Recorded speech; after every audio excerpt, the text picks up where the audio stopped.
The site of the day is breakawayindividual.com. They compiled a very, very shocking list that I think everyone should see, organized chronologically, which is very, very disturbing and should be retweeted, posted, shared as many times as it can. Breakawayindividual.com. It's a ton of pedophilia busts and information on the people that, like I said, jizzy is the key. Take a look at that site, all the files. Tell me if you don't think that Trump is at the forefront of this too. And you'll see the media involvement in this too. And if there's Cuomo names in Epstein's little black book, well then, you can see why this kind of thing isn't publicized in our media, at least in chronological order and widespread. Somehow, I think it should be, unless it's being covered up by the actual individuals who are perpetrating these crimes and know these individuals personally. My second statement is that to Nickelodeon. I have told them my feelings in a different video. Whether they ever see it or not, who cares? The point is, damage is done, and as far as me and my family are concerned, they're done. So no apologies necessary. No worries, because we won't be watching that channel ever again. As a matter of fact, I think it's time to start the defund the media movement and defund the politicians movement. If you want to see real change, BLM, Antifa, how about you get behind that? So, if you read Breakaway Individual, look at all the slavery actually happening in front of your faces.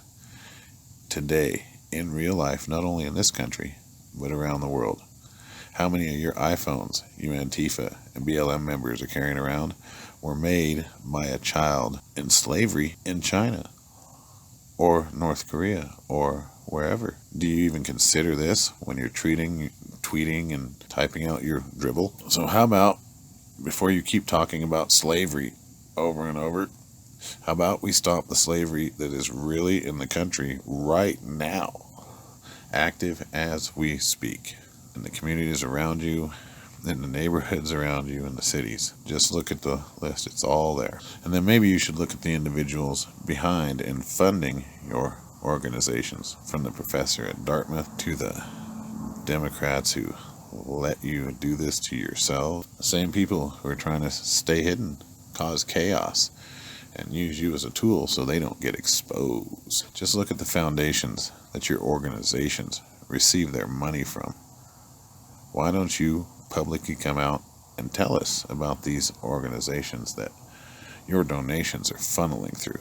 Can you do some research into them? Because I'd want to know, I don't know, if my organization was taking money from several different fund sources and it seemed a little iffy. I'd sure want to know a little bit about this organization before I even got involved with their donation plans. But, maybe you were just happy to have anybody. Surely you don't know anything about their past. What they do, you just took them on word and went off with. It'll look even worse when these individuals are rooted out and then directly connected through these foundations and donations and such to your organization. I'm not sure how much credibility you'd lose overnight, but I can imagine it would be 100%. So, just something to think about.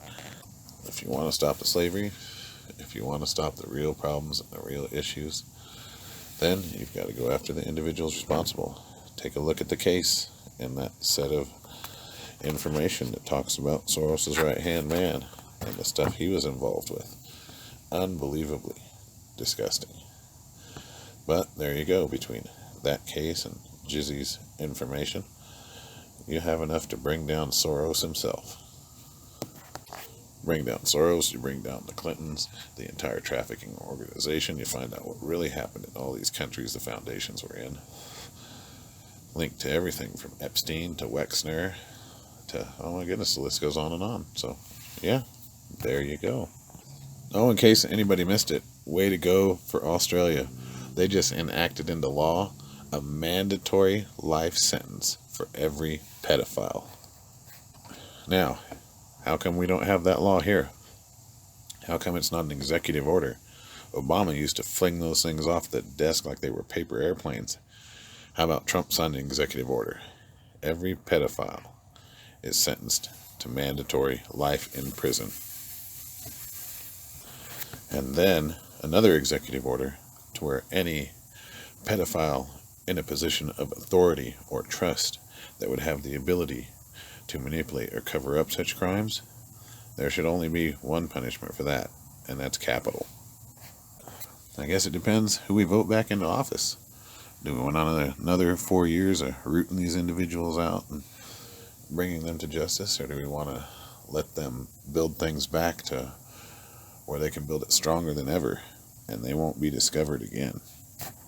So maybe Antifa and BLM and CNN and all those places, they want to look into who's at the tip of their pyramidal ladder there and what exactly is going on, because if we get 4 more years of them being outed, it's quite possible that when the individuals in these organizations at the top are outed, it will reflect on the whole organization and everything they've tried to achieve, everything they stood for, everything they worked for, gone.